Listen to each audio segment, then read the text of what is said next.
एक सुबह भगवान बुद्ध अपने शिष्यों को प्रवचन दे रहे थे। तभी एक शिष्य ने खड़े होकर कहा, भंते, क्या हम किसी के मन के विचारों को पढ़ सकते हैं? भगवान बुद्ध मुस्कुराए और बोले, अवश्य पढ़ सकते हैं। ये सुनकर शिष्य ने कहा, लेकिन वो कैसे भंते? भगवान बुद्ध ने कहा कि मैं तुम्हें एक कहानी के माध्यम से समझाता हूँ। भगवान बुद्ध ने सुनाना शुरू किया। यह बात प्राचीन काल की है। एक ऋषि थे जिनका नाम कौशिक था, जो बाद में भारत में बहुत प्रसिद्ध हुए। जब वे एक युवा सन्यासी थे, तब एक दिन वो रोज की तरह नदी से नहाकर जंगल के एक वृक्ष के नीचे ध्यान करने के लिए बैठ गए। वो अपना चेहरा थोड़ा ऊपर की तरफ करके बैठे ध्यान करने की कोशिश कर रहे थे। उसी पेड़ के ऊपर एक चिड़िया बैठी हुई थी। चिड़िया ने अपनी गंदगी उस युवा सन्यासी के चेहरे पर गिरा दी। ये देख उस युवा सन्यासी को बहुत ही क्रोध आया, क्योंकि वो अभी अभी नदी से नहाकर आए हुए थे और ध्यान में डूबने की कोशिश कर रहे थे। लेकिन इस चिड़िया की वजह से अब उन्हें दोबारा नदी में डुबकी लगानी पड़ेगी। सन्यासी की आंखें क्रोध से लाल हो गई। उन्होंने उस चिड़िया की तरफ बड़े गुस्से से देखा और फिर उन्होंने उस चिड़िया को ऐसे घूरा कि वो चिड़िया पल भर में जलकर राख हो गई। यह देखकर उस युवा सन्यासी को बड़ी आत्मिक शांति मिली। उन्हें खुशी हुई कि चलो, मेरी तपस्या की शक्ति कुछ तो काम आ रही है। उन्होंने दोबारा नदी में स्नान किया और अपनी साधना करने के लिए बैठ गए। दोपहर होने पर वो भोजन के लिए जंगल के पास वाले गांव में भिक्षा मांगने के लिए निकल पड़े। वहां एक घर के बाहर खड़े होकर उन्होंने आवाज लगाई, भिक्षाम देहि। अंदर से किसी स्त्री की आवाज आई, कृपया थोड़ा इंतजार करो, मैं कुछ देर में आ रही हूँ। यह सुनकर युवा सन्यासी को फिर क्रोध आ गया, क्योंकि आज सुबह सुबह ही उन्हें परेशान करने वाली एक चिड़िया को उन्होंने अपनी नजरों से ही जलाकर राख कर दिया था। इस घटना ने उनकी आत्मिक घमंड को हवा दे दी थी। उन्होंने और जोर से चिल्लाकर कहा कि भिक्षाम देहि। अंदर से फिर उसी स्त्री की आवाज आई, कहा ना, कृपया थोड़ी देर और इंतजार करो, मैं आ रही हूँ। यह सुनकर युवा सन्यासी और क्रोध से भर गए। उन्होंने और जोर से आवाज लगाई, भिक्षाम देहि। वो लगातार आवाज लगाते रहे। तभी अंदर से एक महिला हाथ में भोजन की थाली लिए बाहर आई। युवा सन्यासी ने उस महिला पर चिल्लाते हुए कहा, मैं देवी शक्तियों से संपन्न एक महान सन्यासी हूँ। तुम्हारी हिम्मत कैसे हुई मुझ जैसे सन्यासी से इंतजार करवाने की? इस पर उस महिला ने कहा, तुम्हें जल्दी किस बात की है? मैं अपने पति को खाना खिला रही थी। वो दोनों आंखों से अंधे हैं, कुछ देख नहीं सकते, पर तुम तो थोड़ा इंतजार कर सकते हो। युवा सन्यासी ने गुस्से में महिला की तरफ देखा। तब महिला ने कहा, तुम मुझे ऐसे घूरो मत, मैं कोई चिड़िया नहीं जो जलकर भस्म हो जाऊंगी। यह सुनकर उस युवा सन्यासी के आंखें फटी की फटी रह गई। उन्होंने पूछा, लेकिन तुम्हें कैसे पता? महिला ने कहा, इससे कोई फर्क नहीं पड़ता, लेकिन तुम मुझे ऐसे घूरो मत। सन्यासी ने सोचा, उस घने जंगल में तो आसपास कोई भी नहीं था, फिर इस महिला को उस चिड़िया के बारे में कैसे पता? सन्यासी ने पूछा, कृपया आप मुझे बताइए कि आपको कैसे पता चला? महिला ने कहा, मैंने कहा ना कि उससे कोई फर्क नहीं पड़ता, और आप जिस कमांड से अभी भरे हुए हैं, ऐसी हालत में आप कुछ सीख भी नहीं सकते। सन्यासी हाथ जोड़ते हुए बोला, तो फिर आप मुझे अपना शिष्य बना लीजिए। महिला ने कहा, मैं एक गृहिणी हूँ, मैं किसी को अपना शिष्य नहीं बनाती, लेकिन मैं आपको अपने गुरु का पता जरूर बता सकती हूँ, आप उनके शिष्य बन सकते हैं। महिला ने उस युवा सन्यासी को अपने गुरु का पता बताया। उस पते के अनुसार वह युवा सन्यासी खोजते खोजते उस नगर में जा पहुंचे। फिर वो और अंदर जैसे जाते रहे। फिर थोड़ी देर में वो कसाई की गली में पहुंच गए। सन्यासी ने देखा कि चारों तरफ मांस के टुकड़े लटके हुए थे।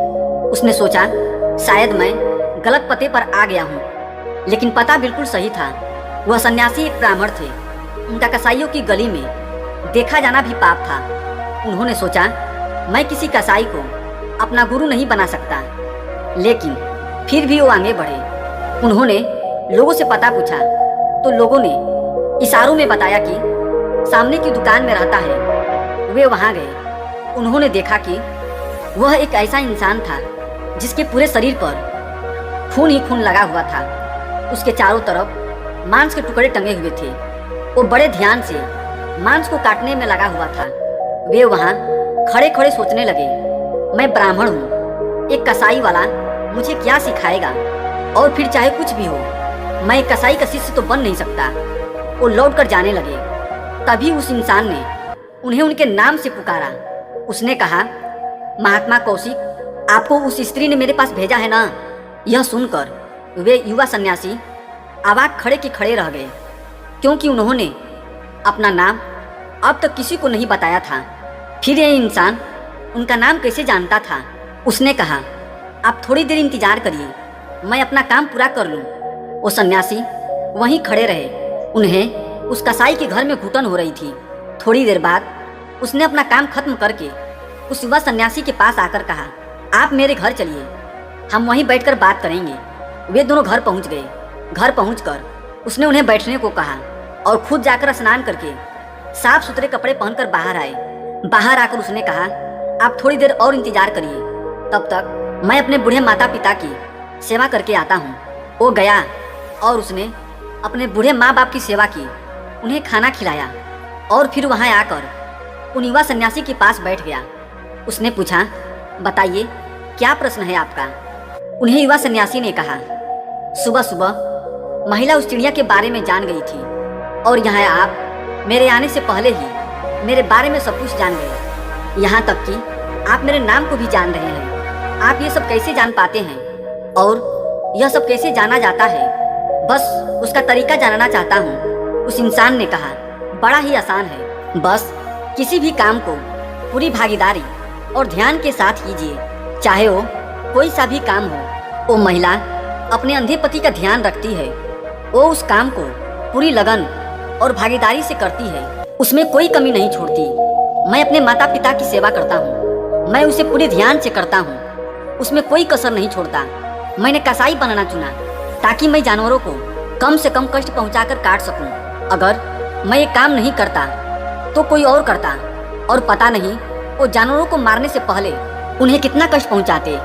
मुझे लगता है कि मैं इस काम को सबसे अच्छे तरीके से कर सकता हूँ, इसलिए कुछ भी करो उसे पूरे करुणा, भागीदारी और ध्यान के साथ करो।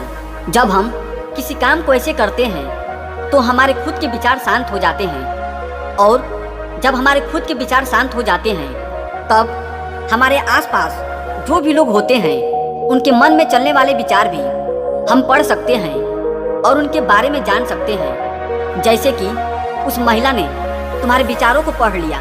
यह सुनकर उस युवा सन्यासी को बोध हो गया था कि अगर मैं मन के विचारों को पढ़ना सीख गया तो मुझे भी लोगों के मन की बात पता चल जाएगी।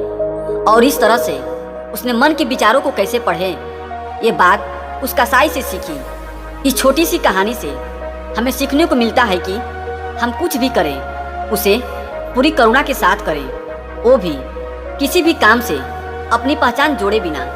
जैसे कि उस इंसान ने कसाई का काम पूरी करुणा से किया, बिना उस काम के साथ जुड़े।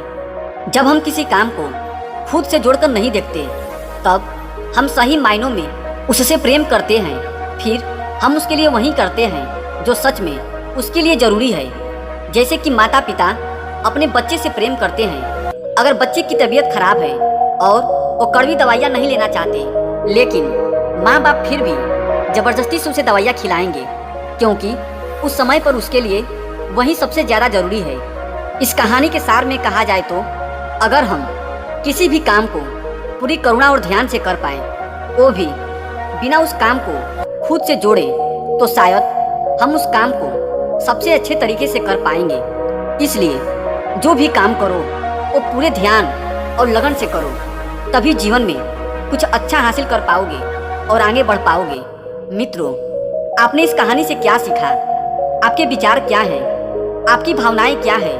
एक कमेंट के माध्यम से जरूर बताइएगा। क्या पता आपके एक कमेंट से किसी का जीवन बदल जाए। और हाँ, पूरा वीडियो देखने के लिए आपका बहुत बहुत धन्यवाद।